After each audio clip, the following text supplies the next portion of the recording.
Welcome to Mortgage Mom Wines, a weekly podcast with real and relatable talk and advice for real women. I'm your host, Megan. Grab your extra large coffee or glass of wine, no one is judging, and let's grow together. First episode, Mortgage Mom Wines. Let's go. So excited you're here. Thank you so much for listening. I'm excited to launch this podcast, and I have so many reasons for doing so.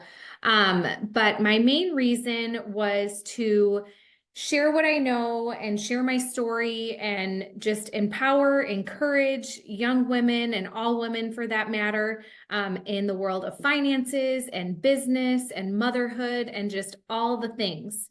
You'll hear me say a million times, all the things, because as women, moms, entrepreneurs, a lot of times we feel like we're pulled in all different directions. So hence Mortgage Mom Wines was born. I wanted to create this podcast and I've been procrastinating it forever. In an upcoming episode, you're going to hear with my good friend Stephanie, who is helping me with this podcast and was really a catalyst for me getting started with it. You're going to hear why I had my hesitancy, but ultimately I faced my fear and I just did it. But with this first episode, I chose not to have a guest. I chose just to do it, just me, authentically, perfectly imperfect me, and share the story with you about how Mortgage Mom Wines came to be, my journey thus far, and again, why I decided to start the podcast and how we got here. So buckle up, here we go, grab your glass of wine, or today I got my Stanley with me, but just sit back and relax. We're going to uncork this and really get into it. So the name of this episode is From Interest Rates to Grapevines, my journey to creating Mortgage Mom Wines. And I really wanted to start, I'm not going to share my life story, but I am going to share with you how I got my passion for money and business and the whole story behind that. So in high school, or all throughout my childhood, I should say, I always wanted to be in medicine. And in high school, I went to a high school that really encouraged college, which I was very, very blessed. I went to an amazing high school and they encouraged us to go to college. And it seemed like all my other friends and girlfriends and everyone I knew was going into nursing. And growing up, I always wanted to be a pediatrician. I thought that's just what I wanted to do. I thought I would go be a doctor. I was very studious, very into helping people. And so I just assumed I would go into medicine. And then my senior year of high school, I took an AP Anatomy and Physiology class, and we had to dissect a cat. I'll never forget it. Going through it, and then it was just not for me, is how I can put it. It was not for me. And then my final that semester was labeling a skull. My anatomy professor just put a giant skull down on the desk, and we had no key, no nothing. It was just label every single part of the skull, just hundreds of pieces. And I was like, maybe this isn't for me. And so I had a moment of panic the end of my senior year of high school as I started to apply to colleges and things like that with no direction with that. I had no money, no anything to go to college, no help. And so, and here I am thinking I wanted to go into medicine. And all of a sudden that dream was just realized that's just not what I wanted to do. So I'm 18 years old, have no idea what I want to do, no money to go to college. And then what happens, like any rational, teenage girl, what do? I meet a boy and I ran off and I married him 3 months after I graduated high school. Married my current husband, and he was in the military at the time. And so in order to live together and, get that housing allowance and everything, those of you who know the military, we had to be married. So we took a risk. After only knowing each other for about 6 months, we got married. And I moved to upstate New York when I was 18 years old. Actually, I'm sorry, I was 19, right after I graduated high school. I didn't go to college, moved to upstate New York, and quickly got our first apartment and realized we were absolutely broke. Absolutely broke. And when I say broke, This is real. And that's the whole purpose of this podcast, you guys, is to be authentic and be real. And we're going to share and tell it how it is. And there were times that I remember we didn't have money for groceries. That was just fact. And I remember not really understanding public assistance, even though I know we qualified for it. I was almost, I didn't know how to use it. I didn't know what to do. I didn't know how to go get help. So what did we do? We opened up credit cards. We opened up credit cards to live day to day, and we were living off our credit cards. We would max one out and go to another one. If we wanted to go shopping and we wanted that $100 t-shirt that was so popular at the time, we went out and just charged it to our credit card. We were living beyond our means. And then some. That was an understatement.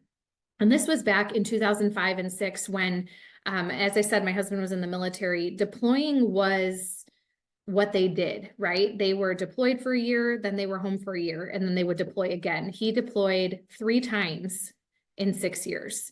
So 3 of 6 years, the first 3 of 6 years of our marriage, he was gone. And, you know, death basically stared them in the face every day. So it was this YOLO mentality, right? Like you only live once.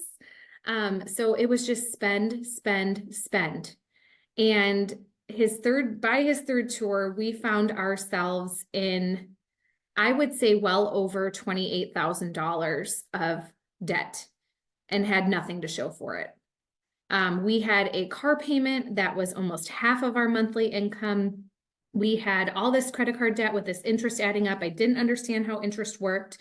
They didn't teach us that in school. All I knew was I needed to dig us out of this hole because it was eating at me every single month that I was working and couldn't pay down this debt. So rewind at the beginning of all of this, I got a job in retail just to pay the bills. I worked for Limited Brands, which for those of you who don't know, I believe it's called L Brands now, but Victoria's Secret was one of their companies. And I just applied to a bunch of stores in the mall. I had to get a job. I had to help make ends meet. I was 19 years old, didn't know what the heck I wanted to do. I just knew I needed to make some money. So I applied and got hired as seasonal help at Victoria's Secret and quickly realized that I have a strong passion for selling and for business and visual merchandising, and I was really good at it. And luckily, Victoria's Secret was a place where I could learn business, and they were very good at it. I learned about things like average dollar sale and managing payroll and conversion and all these business things that I just absorbed like a sponge, and I loved it. Those of you who have worked retail or fast food or anything like that in your life, it's not easy, right? And Victoria's Secret did not make it easy.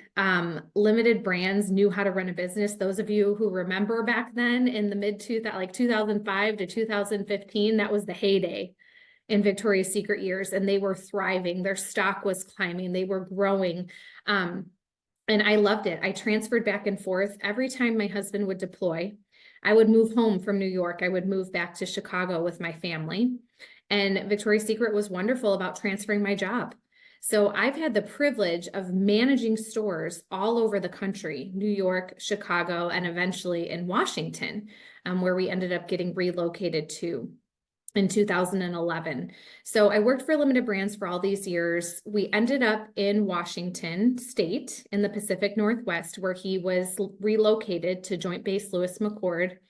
And I still found ourselves not where we wanted to be financially. We were getting by, and yes, we had paid off a lot of debt, but now we had a child, and things were expensive. And I was like, there's got to be a better way. I still feel like I'm on this hamster wheel with our finances. So long story short, I read about a scholarship that for school, because I still hadn't gone to school at this point. Here I am, 2011.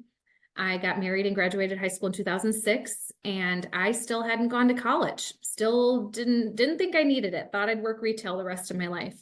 And I learned about a scholarship called a MyCAA scholarship specifically for military spouses of soldiers of lower pay.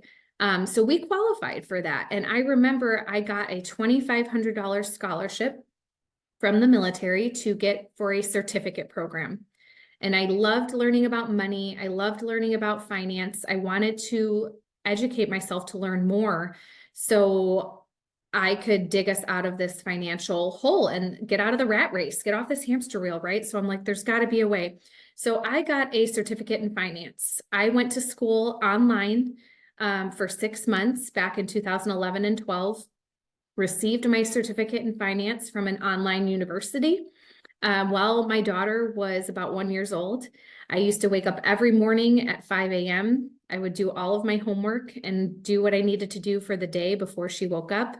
I would clean and run errands on her nap time and then go to work in the evenings and on the weekends when my husband was home, because that's what you did in retail, right? You work all the hours when other people aren't. So I got this certificate, and I remember I was a store manager in Washington. I had worked my way up over the years from sales associate to store manager. I'd grown this store from about $4 million to about $6 to $8 million store, which is huge when you're talking an average dollar sale of, about $45 an item. $6 to $8 million is a big deal. So long story short, I was about as high as I could go. There was nowhere to go from there. There was nowhere to go. I kind of felt stuck. And by then, fast forward to 2014, I had my second child, Mason, and he was a baby. I remember they were working us so hard. We didn't have maternity leave. We didn't have any of that. You got 6 weeks of maternity leave. You could take 12, but at the time I couldn't afford to take 12. And I remember one of my employees, saying, Megan, you're so smart. You're so into business. You work so hard. My mom is a mortgage lender, and she's looking to hire somebody. And I thought, well, mortgage lender, that's not what I want to do. At the time, I got that certificate in finance because I wanted to help advise military families, so they didn't make the same mistakes that my husband and I made financially while being in the military. Because for those of you who have talked to any couples in the military, people prey on that. They see that guaranteed paycheck, they see it all, and you get approved for any type of loan because you have that guaranteed paycheck. So before you know it, like I said, you have these car payments that are too high for you. You have all this credit card debt. You have, debt from buying furniture, whatever it is. These people around these military bases prey on that. So I wanted a job where I could advise military families and help them not make the same mistakes I made. And she said, well, I think you'd be great at it. Just come talk to her. Just come talk to her. So finally, one day I was so miserable. I think I worked 60 to 70 hours that week, went back to work. My baby was only, I believe Mason was 9 weeks old. I came home from work one day and he had rolled over and I got so excited. I remember my husband was a stay-at-home dad at the time going to school. So I was the sole support for our family. And I remember being so excited that he rolled over. And I looked at my husband and he didn't seem as excited as me. And I said, he's done that before, hasn't he? And my husband just put his head down and said, yes. So I had missed my son, a huge milestone of my son. I'm going to cry just talking about it because I was busy hustling for a small salary, which I thought was big at the time, to make someone else rich. I was working to make our stockholders rich. And in that moment, I decided I'm going to go talk to my employee's mom and see what this mortgage lending is all about. And I went and talked to her, baby in tow. I'll never forget it. I went to the job interview with Mason in a car seat, carrying him, while Brianna was at preschool, my 4-year-old at the time. And I remember not even knowing what the job entailed, but I just knew I had to get out of what I was currently doing. And she basically said, I think you'd be great at it. Here's what we do. We have fun. I think I was in the interview for about a half an hour. And I quit Victoria's Secret 2 weeks later. I quit my salary job, how I supported my family, to dive full force into this mortgage thing that I knew nothing about. And long story short, my first year in mortgage, I closed 17 loans. I made about $43,000. And just a quick reminder, my husband was not working. He was a stay-at-home dad going to school.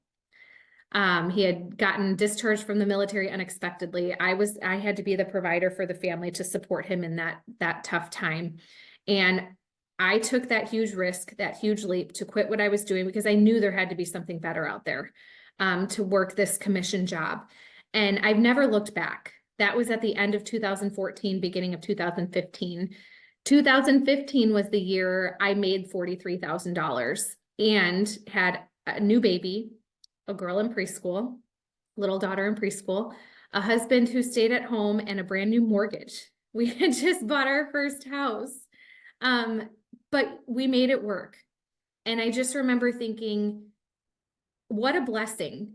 What a blessing that I was able to take that risk. And thank God I took that risk, because every year I've grown since then. And yes, my career goal eventually became advising. I wanted to advise military families, but I do get to do that every single day. And so over the years in lending, I always say I truly love what I do. And I know that's super cliche and everybody says that, but I truly love what I do. And what I've noticed over the years in lending and how it's evolved and how Mortgage Mom Wines was born was I wanted to not just now advise military families and families in general, but also young people.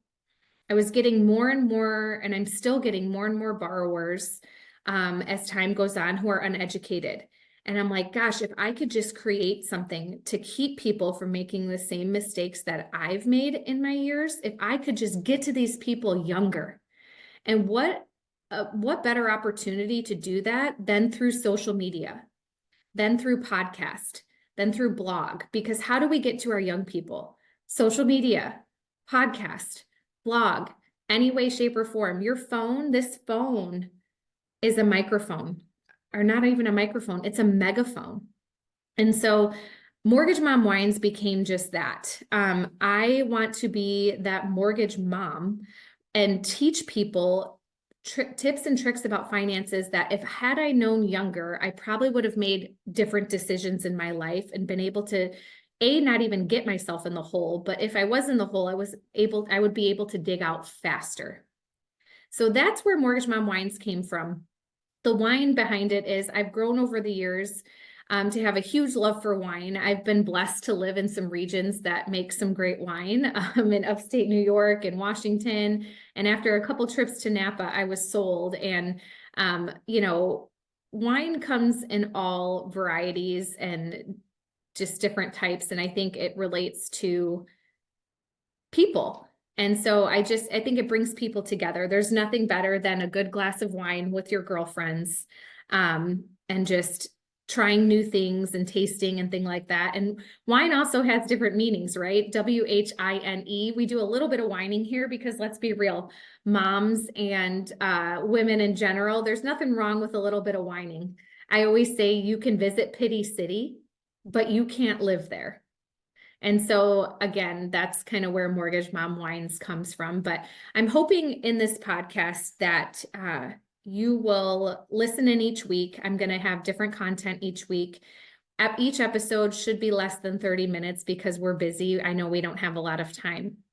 But hopefully it can be some encouragement to you. I'm going to interview some wonderful women locally and nationally on different ways on how they've built their businesses, and not just in mortgage, real estate, and lending. We're going to talk all kinds of finances. We're going to get financial advisors on here. We're going to get real estate investors on here. We're going to get women entrepreneurs who have built multi-million-dollar businesses, who started from nothing. So yes, we're going to talk finances. We're going to get some stay-at-home moms on here because we have to be relatable. How many times do you follow an influencer online and you're like, you're just not relatable? So the goal for this podcast is authenticity, relatability, camaraderie, women coming together, supporting other women from all over. So I don't doubt that you can get something out of it. every single week, each and every week. It's going to be different content. Sometimes it might just be getting on here whining about something or sharing, something that works for me as a mom. I don't know about you guys, but I'm always looking for something to make my life easier, more convenient. So I'm going to get on here and share just little tips and tricks of, how we can make your life easier and also a little bit more financially stable, because I am on a personal mission to create financial literacy in this country. If the schools aren't going to teach it, the church isn't going to teach it, I'm going to teach it. It's all just things I've learned the hard way, my opinion on things. So take it for what it's worth or with a grain of salt, but happy to share what I know and interview those who know things that I don't know, because we're always learning and growing. So I hope you'll join us each week. That was just a small part of my story and kind of my reasoning behind all of this. And I will share more things throughout the year, personal stories. I think stories are really powerful, and that's how people grow, is through stories and sharing their story. And I want you to know your story is important. My story is important. We learn from others. We grow through that. I always say you grow through what you go through. I love that quote. I say it all the time. It's so, so true. And if your story or this podcast can impact one person, then it was worth it. The company I work for, our CEO always says, if it helps one. And that was kind of the mentality behind this as well, is if it helps one, then it was worth it. And I've been procrastinating this, as I said in the beginning, for a long, long time. Even this episode, I've been procrastinating for a week now, recording it. But I finally just broke down, hit that record button, and decided to go. And I'm so excited for you to join me on this journey. Like I said, join us each week. Grab your cup of coffee or your glass of wine or your Stanley. You don't have to tell us what's in it. No one's judging. And just uncork the world of finance, mortgage, women in business, and entrepreneurship. Hope you'll join us each week, and I will see you soon. Cheers. Thank you for listening. Follow this podcast for more real life and real talk with the occasional whining thrown in there. Red or white, the choice is yours. See you next episode. Cheers.